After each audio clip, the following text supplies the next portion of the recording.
Every day, Mr. Richard would come to the station to catch his train. "Hello," he said to Marcus one day. "Don't let the silly freight cars tease you. Remember, you will have a special job in the train yard today." "Yes, sir, I won't let you down, sir," said Marcus. "Daniel, I need you to teach Marcus how to shun freight cars in the harbor today." "Right away, sir," said Daniel, and the two engines puffed off to the harbor.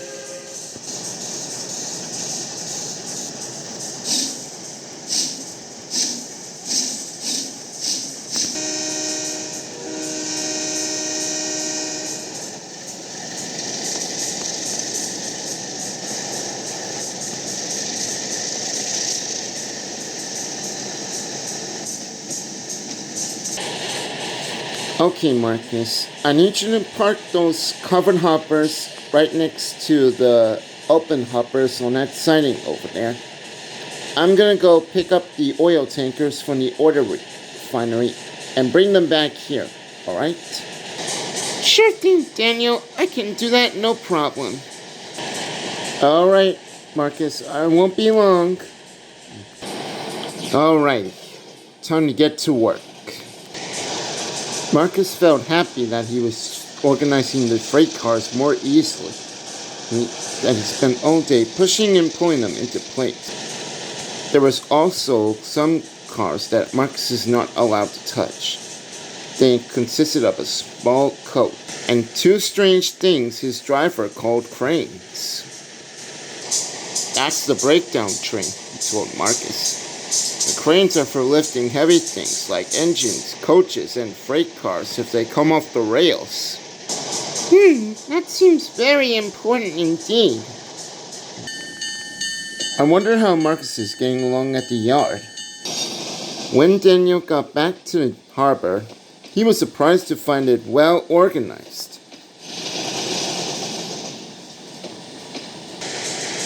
"Well, blimey. You're a quick learner, Marcus." "Well, you're a first-class teacher." "For a steam engine, that is." One day, Marcus was at Roseville organizing the yard, when suddenly he heard the sound of an engine calling for help. "Help! Help! Help! I can't stop! I can't stop! Someone help me! I can't stop!"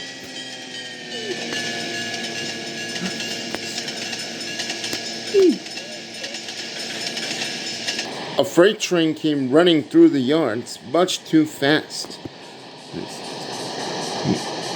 The engine was named Jake, and he was frightened. His brakes had failed, and the cars were pushing him way too roughly.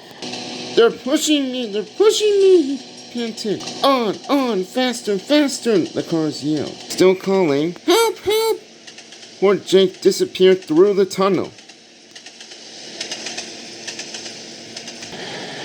"I like to teach those freight cars some manners," Marcus said to himself.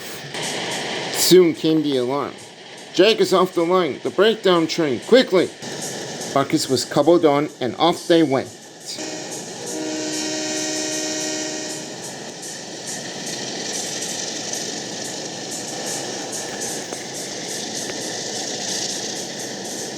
Come on! Marcus called. He wasn't pretending to be like Ronald. He really meant it. "Follow those cars and their tricks. I hope Jake isn't badly hurt."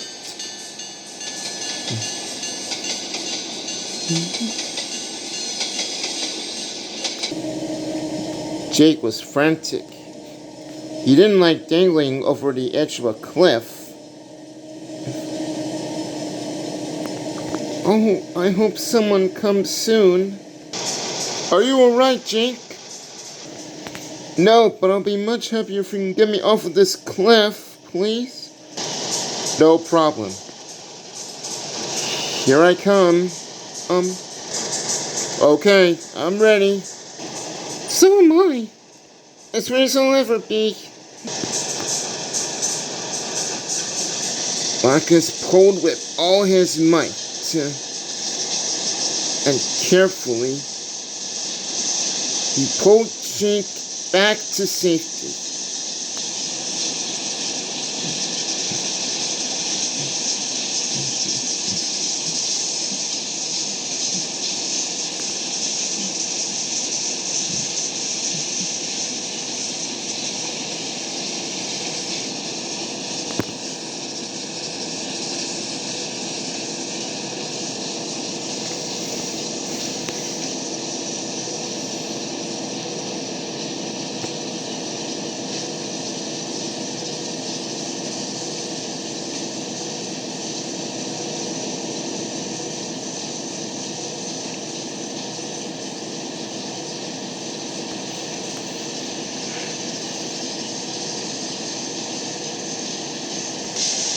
I did it!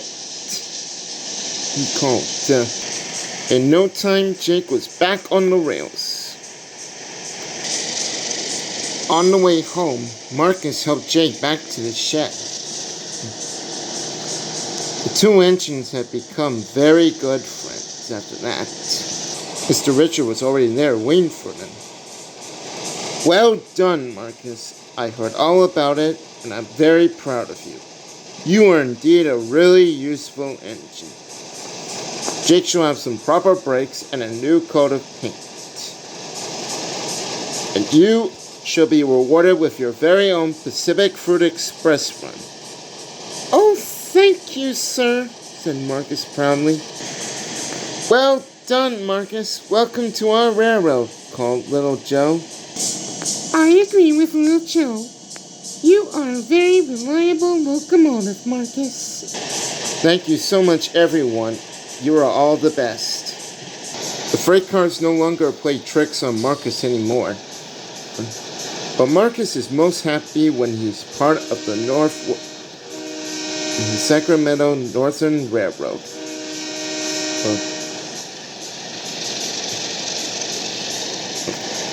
Now he has his own job to do. And is mighty proud to be a Southern Pacific diesel locomotive.